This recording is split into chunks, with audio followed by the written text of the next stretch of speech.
Consideraciones que nosotros debemos tener en cuanto a la ley de Moisés, no la ley de Moisés, ¿verdad? La ley de Dios revelada a Moisés, y solo así para ponernos en sintonía con aquellos o aquellas que quizás este día es la primera vez que se están incorporando con nosotros y estemos todos juntos en el mismo contexto. Vimos que los creyentes debemos hacer 5 consideraciones en cuanto a la ley. En primer lugar, vimos la naturaleza de la ley. ¿Recuerda cómo es la ley? Según cómo se describe la ley en la Biblia. La ley es santa, perfecta, la ley es justa. La ley no tiene ningún problema en sí misma, porque la ley es la expresión de la voluntad de Dios.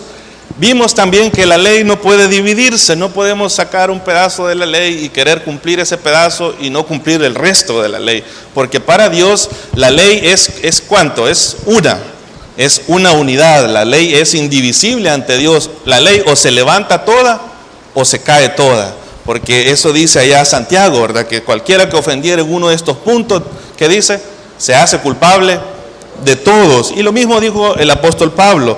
La ley vimos también que para que sea ley y no sea un consejo, tiene que traer consigo un castigo. Y el castigo de la ley es, usted sabe cuál es la paga del pecado, ¿verdad? ¿Cuál es la paga del pecado? Es la muerte. La ley trae consigo un castigo, es la muerte, la separación. La ley vimos también que tiene una posibilidad, aunque Dios, el propósito de Dios al dar la ley no era salvar a los seres humanos por medio de la ley, pero sí la ley tiene la posibilidad, o sea, potencialmente, si alguien pudiera cumplir la ley en todo tiempo, íntegramente, ¿verdad? Y de forma completa, la ley promete vida a quien lo haga, pero ya vimos que eso es imposible en la vida práctica, es imposible en la vida real. La única persona que ha podido cumplir la ley a perfección y en todo tiempo, ¿quién ha sido? Es nuestro Señor Jesucristo. Por eso se hizo hombre para poder cumplir aquella ley que nosotros no podemos cumplir, ¿verdad? Y vimos la quinta cosa, que la ley tiene un problema, y el problema no está en sí en la ley, porque la ley por naturaleza es santa, es justa, es perfecta. La ley es la expresión de la voluntad de Dios, pero el problema de la ley es que no puede salvar al pecador, dado que nosotros tenemos una naturaleza pecaminosa dentro de nosotros, que nos impide poder cumplir los mandamientos del Señor. El problema de la ley somos nosotros, ¿verdad? El yo que vive dentro nuestro, ese que quiere hacer su propia voluntad, que quiere salirse siempre con la suya. Ese es el problema de la ley. Ahora vamos a continuar estudiando y vamos a responder algunas preguntas que sin duda usted debe de saber en cuanto a la ley. Quizás usted se pregunte, ¿cuánto tiempo cubre la dispensación de la ley? ¿O cuánto tiempo abarca la dispensación de la ley? ¿Sabe usted cuánto tiempo es el que cubre aproximadamente? Puede verlo usted ahí en pantalla. La ley es un periodo incluye un periodo aproximado de 1500 años. 1500 años desde que fue dada allá en el monte Sinaí.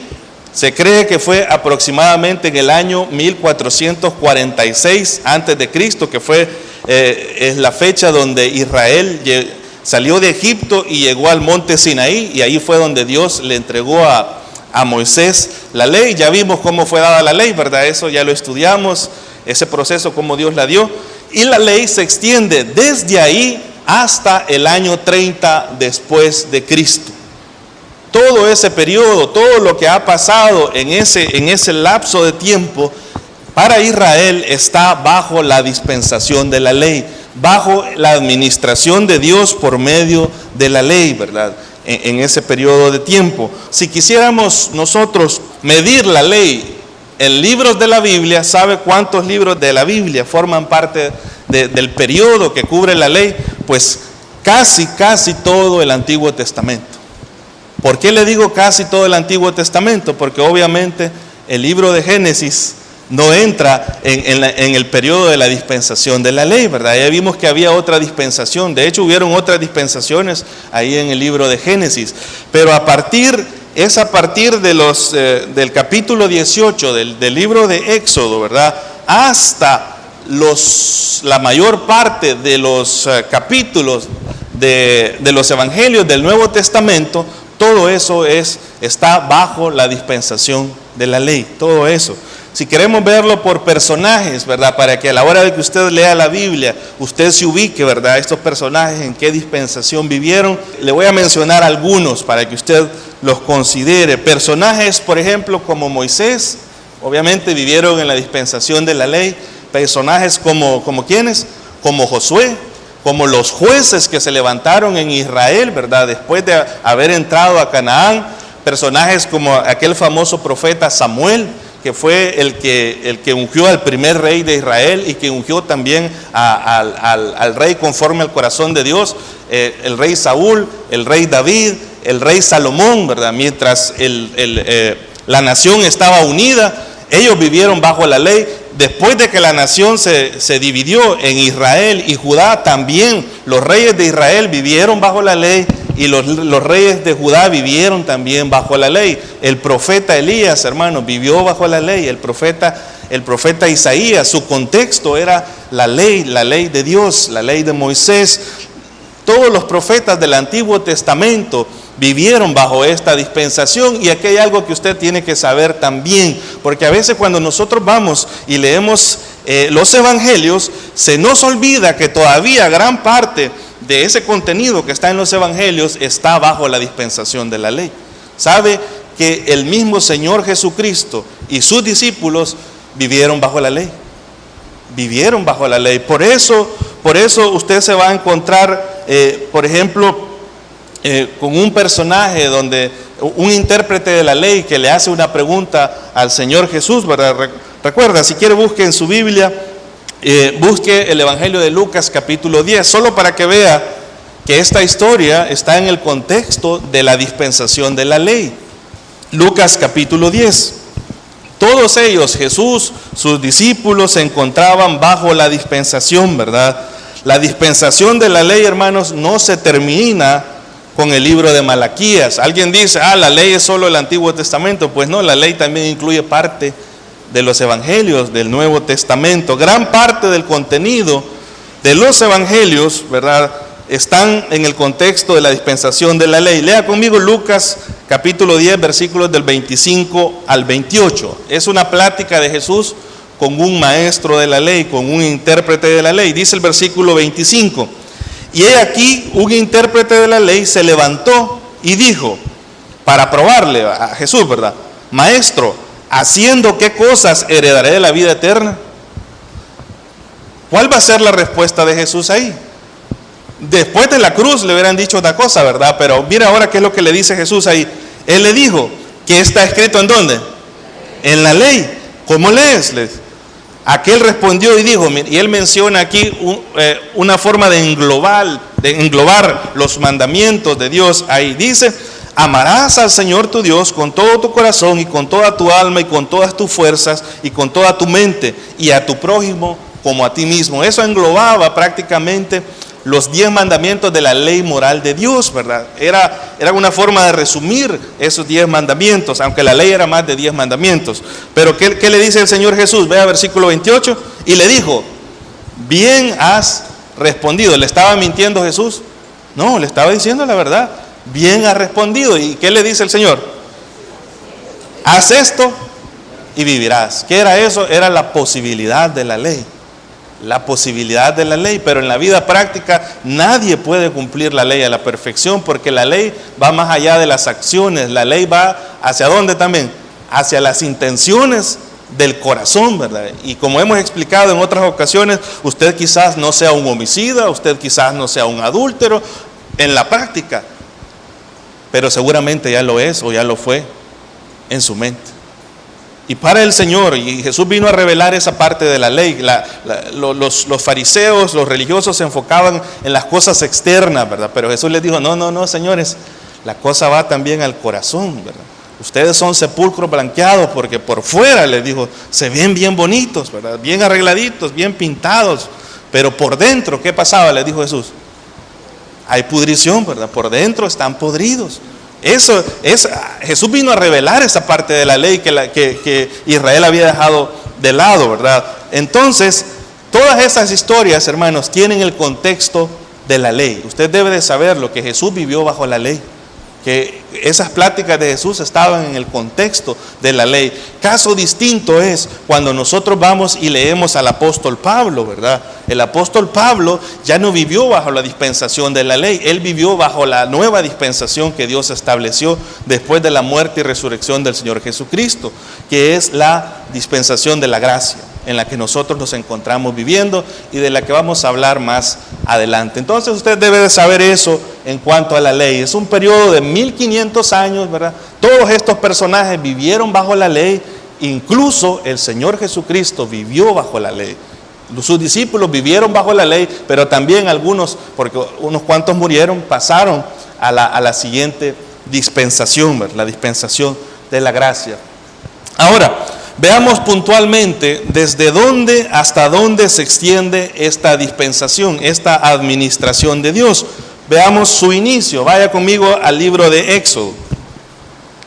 Éxodo capítulo 19.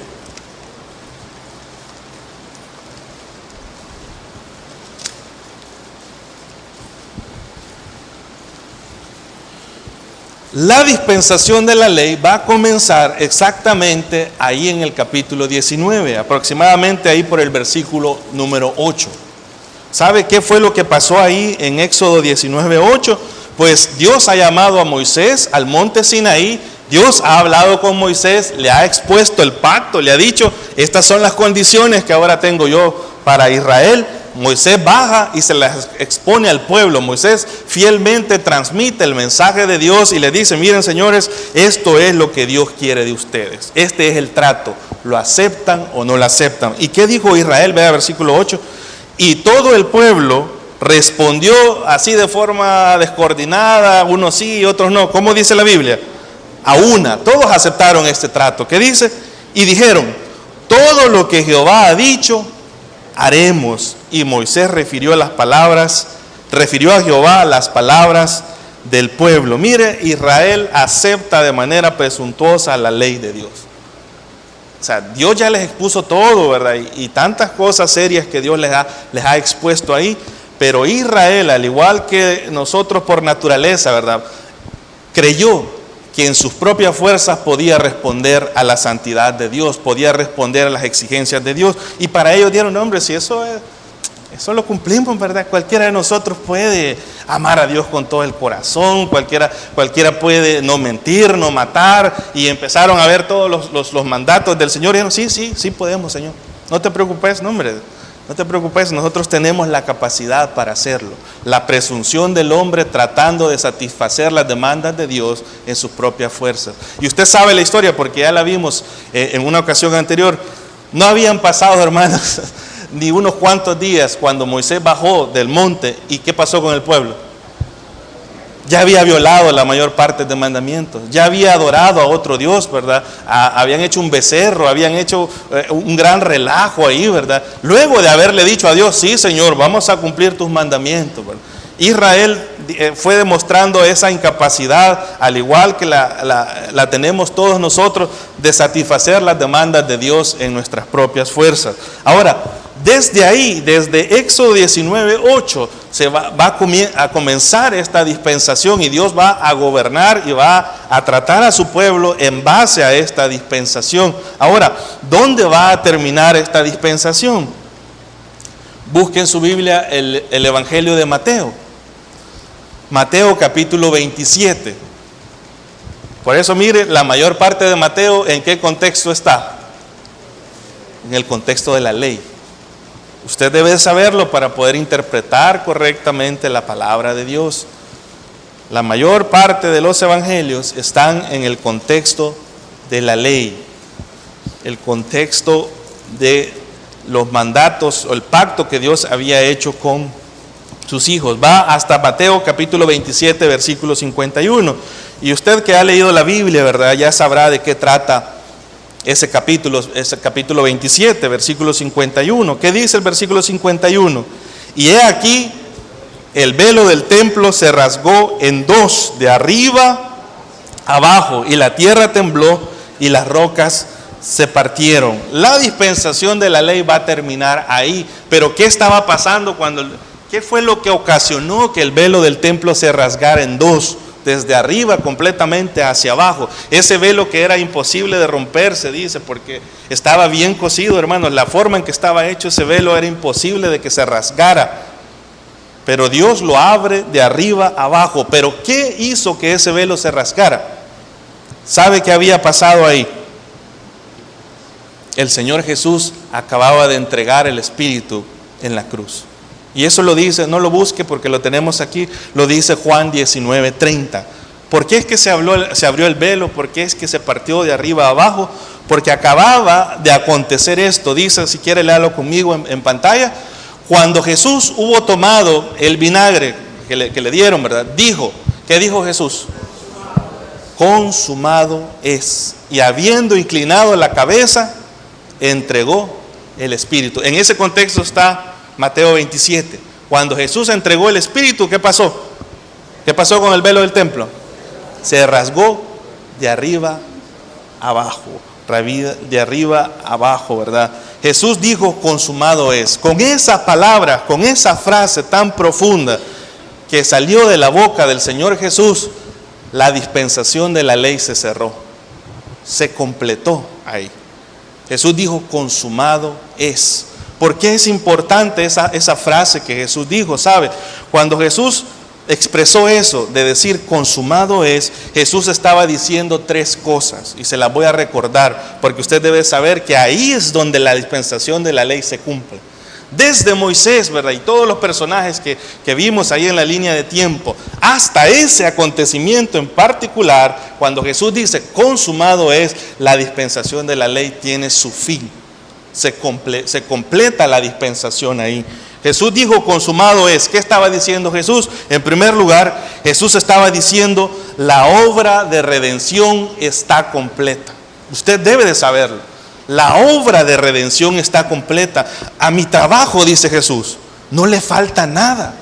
Mi trabajo está completo, hermano. ¿Qué es algo completo? ¿Puede agregarle usted a algo completo? Algo completo es algo que ya no le falta nada. Pero muchos de nosotros a veces, ¿verdad?, queremos agregarle a nuestra salvación muchas cosas, ¿verdad? Agregarle a nuestro esfuerzo humano, agregarle acciones que nosotros hacemos, ritos que nosotros cumplimos. Pero Jesús dice, momentos, señores, en la salvación solo yo intervengo. Y la salvación está completa, está finalizada. Y yo me encargué de finalizarla. Eso lo hizo Jesús, ¿sabe? La obra de salvación está completa. La segunda cosa que Jesús está diciendo con esa frase de consumado es, ¿sabe qué es lo que Él está diciendo? Y esto tiene que ver con el cierre de la dispensación de la ley. Jesús está diciendo, señores, he cumplido todas las demandas de la ley. Lo que era imposible para el ser humano, por cuanto somos débiles por la carne, dice Pablo allá en Romanos 7, Dios lo hizo posible por medio de su Hijo. Jesús dijo, consumado es. ¿Qué quiso decir Jesús ahí? He cumplido la ley. La ley está cumplida, está satisfecha. Y así como el pecado por un hombre entró al mundo y por ese hombre el pecado pasó a todos los hombres, por un solo hombre que cumplió la ley, las demandas altísimas de la perfección y de la santidad de Dios, por ese solo hombre se puede justificar el mundo entero. ¿Ya ve? Jesús dijo, está completo, no hay más. La ley, ¿quieren ustedes evaluarme con la ley? Dice Jesús, evalúen mi vida, está completa, está completa. Y si no hubiese estado completa las demandas de la ley, sabe que Jesús no hubiese resucitado. No hubiera resucitado, pero como Él era sin pecado, en su mente, en sus acciones, aunque vivió como hombre, ¿verdad? Él no pecó. Él pudo cumplir aquello que era imposible para nosotros, aquello para lo cual la ley no nos capacitaba a nosotros, que era satisfacer la santidad y las demandas de Dios. Jesús lo hizo. Jesús dijo, consumado es. La tercera cosa que Jesús está diciendo cuando Él dice esa frase de consumado es, ¿sabe qué más nos transmite Él ahí? Él dice, he satisfecho la ira y la justicia de mi Padre. Porque usted sabe que el pecado debe ser castigado, hermanos. Hay una ley, la ley señala el pecado, la ley nos dice que somos pecadores, la ley nos dice que no damos el ancho, la ley nos dice que Dios es santo, la ley me dice que yo soy un miserable que necesito un Salvador perfecto. El castigo de la ley fue sobre Jesús, el castigo de nuestros pecados fue sobre el cuerpo del Señor Jesucristo. Él llevó en su carne el castigo del pecado de toda la humanidad. La ira de Dios está satisfecha. Usted sabe cómo es que Dios puede amar al ser humano, cómo Dios puede mostrar su amor y su justicia. Porque a veces uno dice, bueno, si Dios muestra su justicia, no va a mostrar su amor, ¿verdad? Porque entonces nos va a acabar a nosotros. Pero a través de Jesús, a través de la muerte y resurrección de Jesús, de la vida de Cristo, el Señor puede mostrar amor y justicia. Amor para el pecador, ¿verdad? Dándonos la oportunidad de ser salvos, y justicia al trasladarle a Jesús toda la deuda nuestra, de nuestro pecado, y Jesús pagó por eso. Amén. Él dijo, consumado es. Entonces la dispensación de la ley se cerró allí. Y ese cierre de esa dispensación, donde habían sacerdotes, donde habían sacrificios para llegar a Dios, donde necesitábamos a alguien para que llegara delante de Dios e intercediera por mí, Jesús nos permitió el acceso directo al Padre. Por eso, ¿qué pasó con el velo del templo? Leímos en Mateo. Se rasgó ¿de dónde? De arriba hacia abajo, porque ahora tenemos entrada por medio de la fe en la persona de Jesucristo. ¿Le da gloria a usted a Dios por eso? Todo eso hizo el Señor Jesús, ¿sabe? Lo hizo por nosotros. Es precisamente allí en la cruz donde Dios completó esta dispensación, y va a iniciar la nueva dispensación. ¿Sabe? Para que usted se recuerde de esto, ¿verdad? Porque probablemente mañana, como dice el hermano Esteban, usted ni siquiera se va a acordar de lo que hemos visto el día de hoy. Pero para que usted se acuerde, memorice esta frase. Miren, la ley comenzó en un monte y terminó en un monte. ¿Cómo así? La ley comenzó en un monte y terminó en un monte. ¿En qué monte comenzó? En el monte Sinaí, ¿verdad? Porque ahí aceptó Israel el pacto. ¿En qué monte terminó? En el monte Calvario, hermanos. ¿Ya vio eso? La ley comienza en un monte con Moisés, con el pueblo presuntuosamente diciendo, sí podemos, hombre, si eso podemos nosotros hacer todo lo que Dios pida. Y la ley finalizó en un monte, en el monte Calvario, con la preciosa muerte de nuestro Salvador. Amén. Ahora, ya vimos ese periodo que abarca la ley, ¿verdad? Los libros de la Biblia, usted va a leer el libro de los Salmos. ¿En qué contexto está el libro de los Salmos? En el contexto de la ley, ¿verdad? Usted va a leer al profeta Jeremías, está en el contexto de la ley. Los primeros capítulos de Mateo, usted debe saber que están en el contexto de la ley. Pero ahora quizás hay una pregunta muy importante y a la que quiero que usted le preste atención. Porque dentro de la rama evangélica, ¿verdad? Hay tantas iglesias, hay tantas enseñanzas, tantos hermanos por aquí, por algún otro lado, que van a enseñar algunas cosas en cuanto a la ley que no necesariamente son lo que la Biblia dice. Y usted debe tener bien claro esto. Vamos a responder una pregunta, hermanos, y yo se la quiero hacer a usted. Si la ley finalizó en el monte Calvario, cuando Jesús dijo consumado es, ¿cuál es la relación que tiene el creyente, como usted y yo, que vivimos bajo la dispensación de la gracia, se llama? Después de la muerte de Jesús, hacia acá, nosotros estamos en la dispensación de la gracia. Se llama así porque el apóstol Pablo, que es el que ha hablado más de esto, así lo describió. La gracia es el favor de Dios hacia aquel que no lo merece, no lo puede comprar, ¿verdad? No puede hacer nada para poder obtenerlo. Esa es la gracia, el favor de Dios hacia aquel pecador que no lo merece. Nosotros estamos en esa dispensación, ¿verdad? Pero ¿cuál es la relación nuestra con la ley? ¿Ya se ha preguntado eso usted? ¿Cuál es la relación entre el creyente y la ley? ¿Será que debemos guardar la ley? ¿O será que debemos descartar la ley? ¿Cuál es la relación que tenemos nosotros con la ley de Dios? Porque de repente usted va a ver Por allá se levantan algunas iglesias, ¿verdad?, que dicen, no, hermanos, aquí en esta iglesia solo vamos a predicar del Nuevo Testamento, dice, porque nosotros somos del nuevo pacto, ¿verdad? Y aquí ya lo que Dios dijo a Moisés y todas esas cosas están descartadas, no predique de eso, no enseñe de eso, hable del Nuevo Testamento y solo el Nuevo Testamento.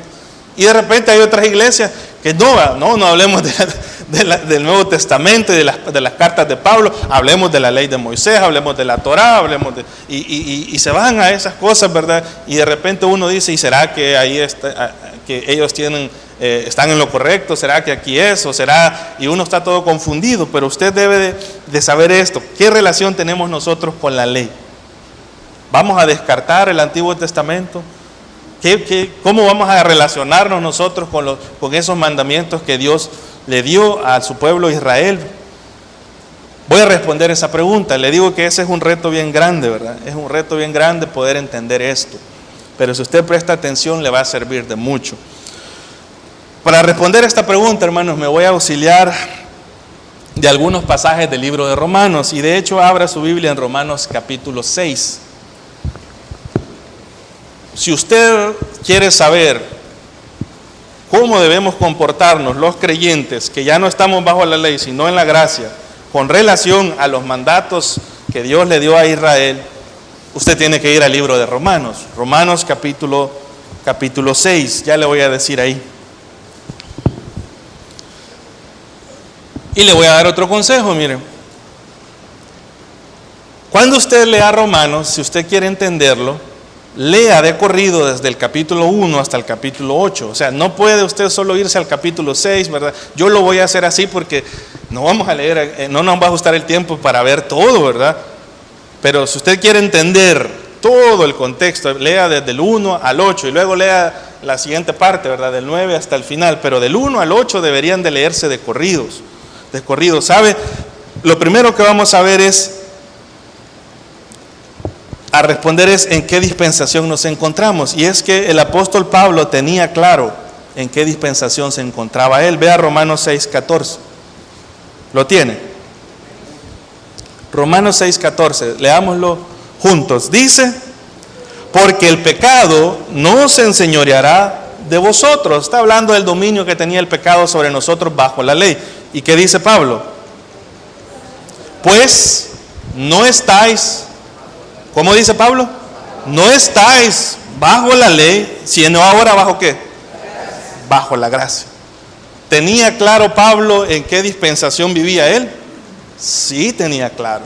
Alguien dice, ustedes que son dispensacionalistas, ¿verdad? Es un invento humano. No, ese es un invento divino, porque el primero que enseñó sobre las dispensaciones fue el apóstol Pablo. Obviamente el Señor Jesús también mencionó unas cuantas cosas relacionadas a las dispensaciones, pero quien enseñó formalmente sobre una dispensación, ¿qué es una dispensación? Es la manera en que Dios se relaciona con el hombre, cómo Dios trata con el hombre. El primero que distinguió eso fue Pablo. Por eso la doctrina de Pablo es súper clara en cuanto a eso.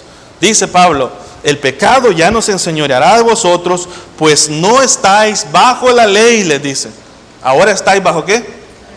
Bajo la gracia, bajo la gracia. Gálatas capítulo 3, vaya conmigo, versículos del 23 al 25. Si no logra leerlo, entonces escuche el pasaje, ¿verdad? Porque voy a ir avanzando para que podamos cubrir el tema completo. Dice, capítulo 3, versículos 23 al 25. Pero antes que viniese la fe, estábamos confinados bajo ¿qué dice Pablo? Bajo la ley, encerrados para aquella fe que iba a ser revelada. Sabe que la fe en Jesucristo se ve en todas las dispensaciones. Aunque no supieran ellos que se llamaba Jesucristo, pero Dios les estuvo mostrando eso. Y después vamos a explicar cómo es que Dios estaba salvando en las dispensaciones. Pero aún en la ley dice que ellos esperaban eso, ¿verdad? Encerrados para aquella fe que iba a ser revelada. Versículo 24. De manera que la ley para los judíos, ¿verdad? Porque este es el contexto judío, ha sido nuestro ayo. ¿Qué es un ayo? Es un maestro, es un tutor, es el que se encarga de criar o de cuidar, educar a un niño mientras está pequeño. Aquí nosotros no manejamos eso, pero en los países europeos antiguos, ¿verdad? Había un rey, una reina y tenían un tutor para los hijos, que era el que los disciplinaba, el que los enseñaba a hablar bien, a vestirse bien, a comportarse, les enseñaba de matemáticas, les enseñaba de cosas, ¿verdad? Era el tutor. Eso era la ley para los judíos, un maestro, un tutor, dice. ¿Qué más dice? Pero la ley para los judíos tenía un propósito, dice, para llevarnos a Cristo, a fin de que fuésemos justificados por la ley, dice. ¿Por qué dice? Por la fe. ¿Qué es la justificación? Es el hecho de que Dios declare justo a alguien. Es un acto legal en el que Dios declara justo a alguien. Esa es la justificación. Dice, a fin de que nosotros fuésemos justificados por la fe. Y el versículo 25 es bien claro, Pablo dice, pero venida la fe, es decir, después de aquel consumado es, que vimos nosotros en San Juan, ¿qué pasó? ¿Qué dice Pablo a los judíos? Ya no estamos bajo ¿qué? ¿Y quién es el ayo? Es la ley. Entonces, ¿qué le dice Pablo a los judíos? Ya no estamos bajo la ley. La ley tenía un propósito, tenía una función. La ley sigue siendo válida, sí, ya vamos a ver para qué. ¿Podemos utilizar la ley? Sí la podemos utilizar. De hecho, la ley es la que señala el pecado y la ley es la que nos dice que necesitamos un Salvador. Pero en cuanto a la relación de Dios con el hombre, para acercarse a Dios, para poder declarar a alguien justo, Dios dice ahí que ya la ley ya no están bajo la ley, les dice a los judíos. A los judíos, mire, usted debe saber esto. Tanto el creyente judío, o sea, los que son del linaje, vienen de Abraham, pero vienen de las 12 tribus de Israel, esos que en la carne son judíos y se convierten y creen en el Señor Jesucristo, ¿verdad? Tanto los creyentes judíos como los creyentes que no son judíos. ¿Quiénes son esos? Usted y yo. No somos judíos, ¿verdad? No tenemos ascendencia, no venimos de alguna tribu de allá, ¿verdad? Saber. No venimos de ahí. Tantos creyentes judíos como creyentes gentiles ya no se encuentran o no se encuentran bajo la ley, sino bajo la gracia. ¿Quién dice eso? Lo dice Pablo. Se lo dijo a los romanos y se lo dice a sus hermanos judíos aquí. Ni los creyentes judíos ni los creyentes gentiles se encuentran bajo la ley. Y yo quiero aclararle algo que usted debe de saber. Los gentiles, los que no somos israelitas, los gentiles nunca estuvimos bajo la administración de la ley. ¿Ya sabía usted eso? Los gentiles nunca estuvimos bajo la administración de la ley.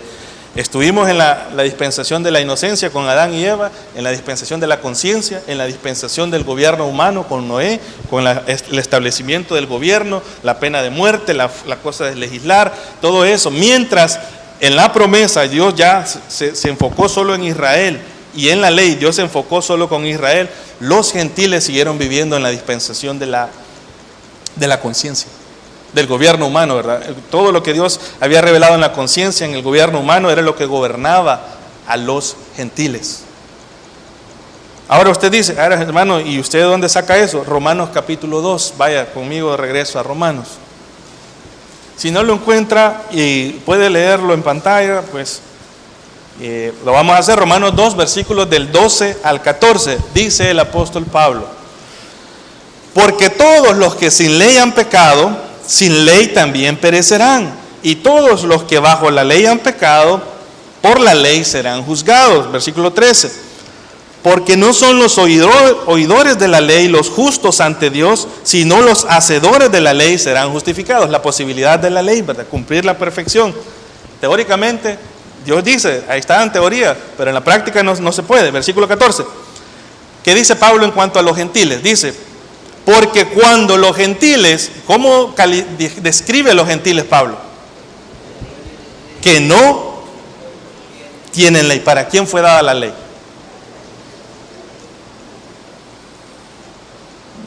¿Para quién fue dada la ley? Para Israel. Israel iba a ser la antorcha al mundo. Israel es el pueblo escogido de Dios. Dios iba a transmitir desde Israel al mundo entero. Lo iba a hacer un pueblo santo, distinto a los demás, ¿verdad? Para que se diferenciara del mundo entero. Pero Israel también es la muestra de la actitud y el comportamiento del mundo gentil. Pero usted debe de saber esto. Usted debe saber esto, dice Pablo, los gentiles que no tienen ley. ¿Qué más dice ahí? Hacen por naturaleza lo que es de la ley. Estos, y vuelve a repetir, aunque no tengan ley, son ley para sí mismos. ¿Podía Pablo ir a juzgar a un gentil en cuanto a la ley? No podía. No podía. ¿Por qué no podía? Porque la ley no era para los gentiles. La ley era para ¿quiénes? Para los judíos. La ley era para los judíos. Ahora, ¿quiere decir esto que la ley no tiene nada que ver con nosotros? No. ¿Quiere decir esto que entonces, hermanos, vivamos como nos da la gana, verdad? Porque esa es la contraparte, ¿verdad? ¿De qué nos acusan a aquellos que enseñamos la gracia de Dios? Aquellos que enseñamos que hay que hacer distinciones en la Biblia, hay que ver cómo Dios trataba con Israel y con la iglesia. ¿De qué nos acusan a los que enseñamos esas doctrinas de la gracia? Nos acusan de promover el libertinaje, porque dice, entonces a usted no le importa violar el primero, el segundo, el tercero y tantos mandamientos, ¿verdad? Ustedes le dicen a la gente que son salvos, siempre salvos, y que vivan como les da la gana, que pueden tener 2 mujeres, 3 maridos, pueden andar haciendo colección de novios y novias, pueden vivir como les dé la gana, ¿verdad? Porque son salvos, siempre salvos. Hermanos, esa es una falacia, eso es una mentira. Nadie que ha entendido la gracia de Dios puede enseñar eso. Y ningún creyente que verdaderamente comprende la Escritura y que el Espíritu Santo mora en él, puede tomar la vida cristiana de esa manera. Es cierto, ya no estamos bajo la ley, o sea, nunca estuvimos bajo la ley, pero dice Pablo, ni los judíos ahora ya no están bajo la ley. Pero ¿cuál debe ser la relación nuestra? La relación nuestra para con la ley. Vea Romanos capítulo 6. Pablo va a responder a esto con una frase que a mí me gusta. Vea, si quiere, vamos a leer capítulo 6, versículo 1. ¿Lo tiene? Pablo ya ha tratado esto, trató de la justificación de Abraham, que Abraham no se justificó por la ley, porque ni siquiera había ley, ni fue por la circuncisión, fue por la fe. Y ha hablado de la salvación por fe, ha hablado de que la ley no justifica a nadie. Pero para aquellos, ¿verdad?, que venimos y decimos, bueno, como no hay ley para nosotros, ¿verdad?, entonces hagamos fiesta y vivamos como a donde nos apunta la nariz, ahí vamos, ¿verdad?, y hagamos y deshagamos, y total somos salvos y la salvación es por gracia. Ese es un pensamiento carnal, y me atrevería a decir, hermano, que es un pensamiento diabólico. Mire la relación. Pablo sabe que no está bajo la ley. Y vea lo que dice él, capítulo 6, versículo 1. ¿Qué dice? ¿Qué pues diremos? Dice Pablo. Porque yo ya conozco la naturaleza de ustedes, dice Pablo. Perseveraremos en el pecado para que la gracia abunde. Eso es lo que dice la gente, ¿verdad? ¿Qué dice Pablo? Versículo 2. ¿Cómo dice? En ninguna manera. ¿Cuál es la respuesta entonces? ¿Vamos a vivir como nos da la gana? En ninguna manera, dice Pablo. No se puede, no se puede. Mire, quien ha entendido la gracia, así como el apóstol Pablo, sabe que la libertad que ahora tiene costó un alto precio, hermano. ¿Qué costó esta libertad que tenemos nosotros? La sangre del unigénito Hijo de Dios. Y sabe que es libre no para pecar, sino para servir a Dios, para someterse, ya no por obligación como por la ley. ¿Sabe por qué se sometían a la ley? Por obligación, porque la ley decía, si no lo haces, te va a venir esta maldición, decía. Y Dios se las mandaba a Israel, se las mandó, maldiciones, sufrimiento de Israel por causa de haber traspasado la ley. Pero ahora nosotros nos sometemos voluntariamente y por amor, ¿a qué? Al dominio del Espíritu Santo en nuestra vida. La ley no capacitaba a nadie a cumplirla. La gracia capacita al creyente a cumplir las demandas de Dios, no por sus propias fuerzas, sino porque el creyente tiene la ayuda en su interior del Espíritu Santo. Eso es lo que hace la diferencia. El Espíritu Santo en nosotros. Vea versículos 15 al 23. Lo vamos a leer así rápido. Bueno, si quiere desde el 14. Si no, se lo voy a leer yo para que vea cómo Pablo sigue desarrollando esta idea de cómo debe de relacionarse un creyente que es libre ahora, libre de la ley, cómo debe ser la vida del creyente. Dice ahí, porque el pecado no se enseñoreará de vosotros, pues no estáis bajo la ley, sino bajo la gracia. Y vuelve a hacer la pregunta, ¿qué pues? pecaremos, oiga bien, porque no estamos bajo la ley, sino bajo la gracia. Por si a usted se le ocurre otra vez esa pregunta, ¿qué dice Pablo? ¿Cuál es la respuesta del creyente ante eso? En ninguna manera. La gracia no es licencia para pecar. Nadie que verdaderamente entiende la Escritura y que ha comprendido esto puede enseñar que la gracia es una licencia para pecar. No lo es. En ninguna manera. Versículo 16. ¿No sabéis que si os sometéis a alguien como esclavos para obedecerle, sois esclavos de aquel a quien obedecéis, sea del pecado para muerte o sea de la obediencia para justicia? Versículo 17. Mira, ahí está lo que hizo la diferencia. Pero gracias a Dios, que aunque erais esclavos del pecado, eso es en la ley éramos esclavos del pecado, habéis obedecido de corazón a aquella forma de doctrina de la cual fuisteis entregados. ¿A qué forma de doctrina ha obedecido el creyente? Es al Evangelio, hermano. A lo que el creyente ha obedecido ahí es al Evangelio. Mas gracias sean dadas a Dios, dice Pablo, que ustedes han creído el Evangelio. ¿Y qué pasa porque hemos creído el Evangelio? Versículo 18. Y libertados del pecado, Dios dice, bueno, ya ustedes no están bajo la ley. ¿Qué dice? Viniste a ser siervos de ¿qué? De la justicia. ¿Sabe? La cosa era así. Cuando usted no era creyente, usted era esclavo del pecado. Hacíamos las cosas que por naturaleza nos venían a la mente, ¿verdad? Y no nos sentíamos mal, vivíamos como nos daba la gana, hablábamos como quisiéramos. ¿Y qué? Pues si estábamos en ese ambiente.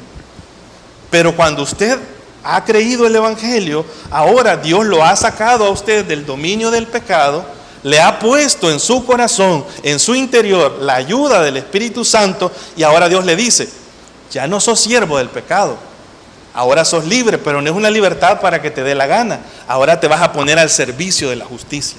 Eso es lo que dice Pablo ahí. Dice, y libertados del pecado, viniste a ser siervos de ¿qué? Dice, de la justicia. Versículo 19, hablo como humano y por vuestra humana debilidad. Oiga bien el consejo para los creyentes, que así como para iniquidad presentáis vuestros miembros para servir a la inmundicia y a la iniquidad, así ahora que usted ha creído el Evangelio, para hacer santificación presentad vuestros miembros para servir ¿a qué? A la justicia. Porque cuando erais esclavos del pecado, eras libres acerca de la justicia. 21.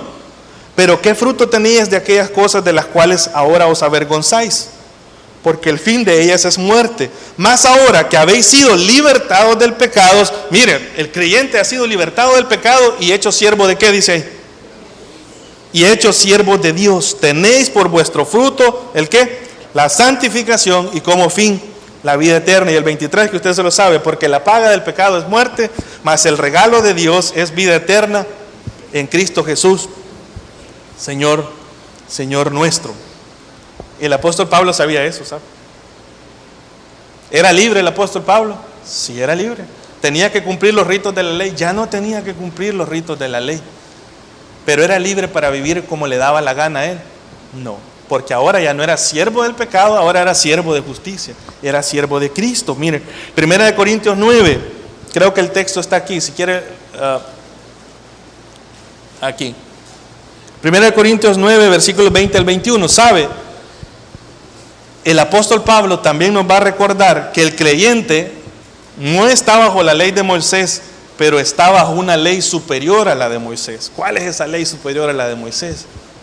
Dígale usted a un judío que hay una ley superior a la de Moisés y lo pueden apedrear, lo van a matar a usted, porque no puede haber para ellos nada superior a la ley de Moisés.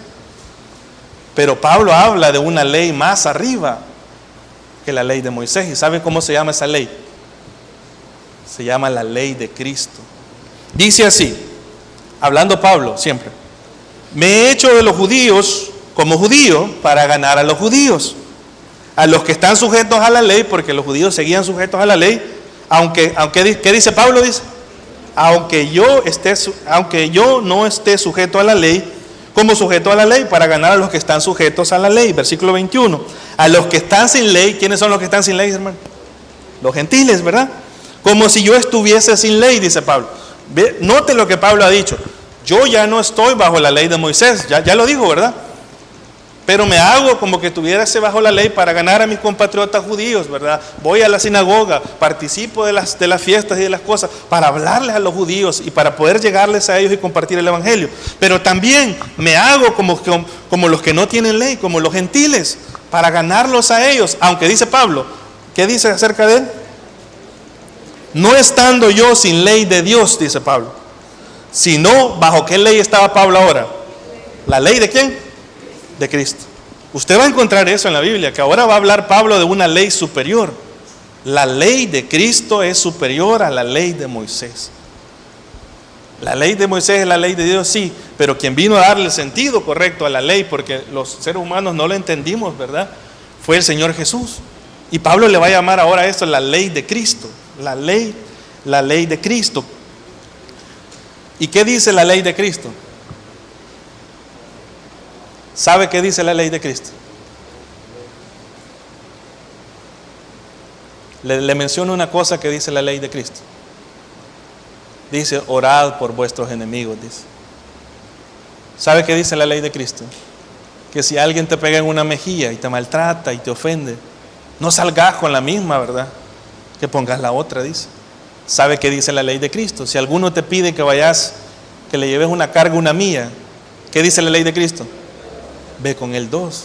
¿Sabe qué dice la ley de Cristo? Dice, bendecid y no maldizcáis. No maldigan. Orad por vuestros enemigos, amad a vuestros enemigos. La ley de Cristo, hermanos, tiene un perfil muchísimo más alto que la ley de Moisés.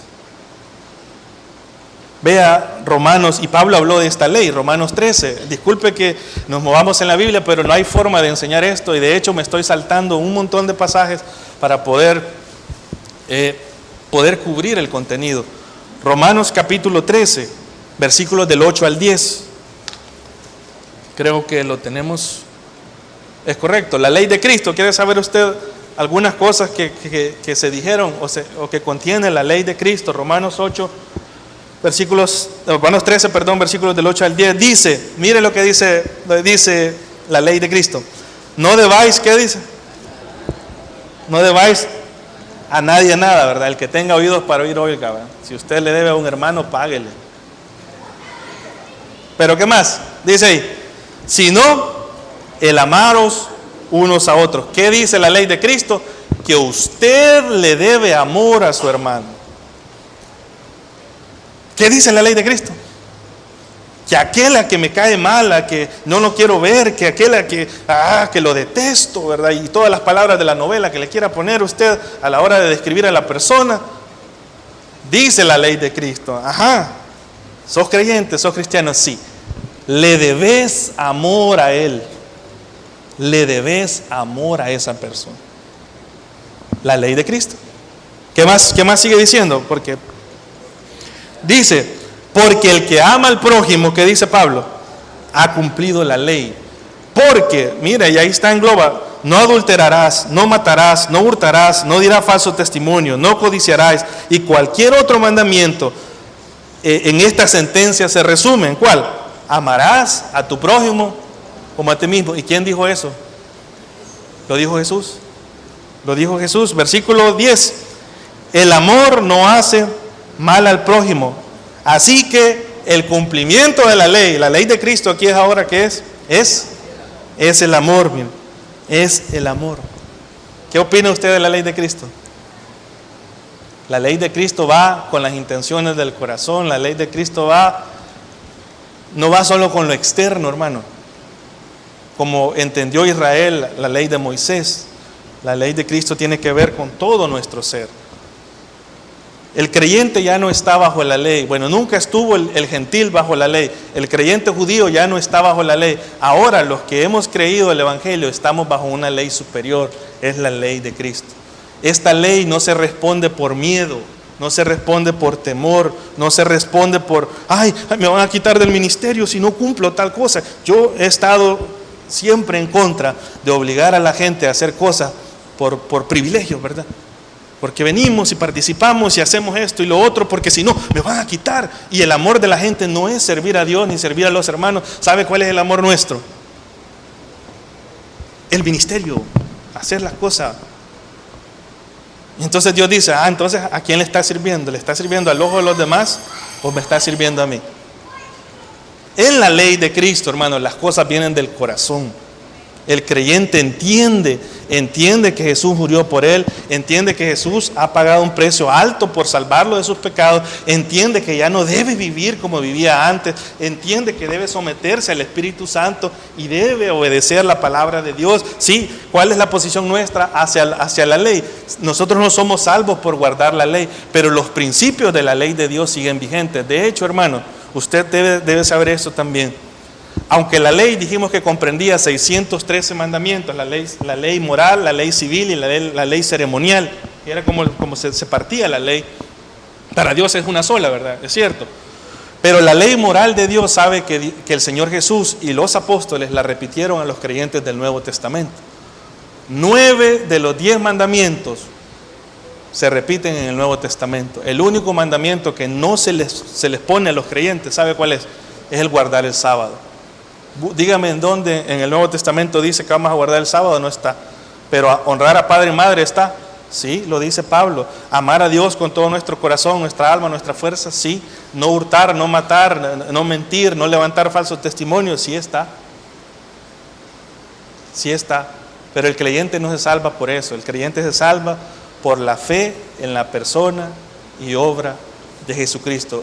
Hermano, usted no se salva por repetir una oración, hermano. Y creo que más adelante vamos a hablar de eso. Si usted cree que usted es salvo porque usted repitió una oración, la Biblia no enseña eso. Usted es salvo porque usted ha creído en Jesucristo como su único y suficiente Salvador. Cristo y nada más. Cristo sin más y Cristo sin menos. Y leamos este último texto.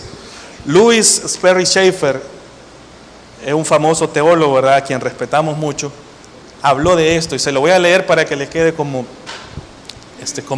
respuesta a la pregunta, ¿verdad?, la relación del creyente con la ley. Dice así, en su teología sistemática, hablando de la ley, dice: aunque la ley finalizó como una regla específica de vida, continúa siendo una revelación de la justicia de Dios y puede ser estudiada con provecho por los cristianos para determinar el carácter santo de Dios. La ley nos dice que Dios es santo.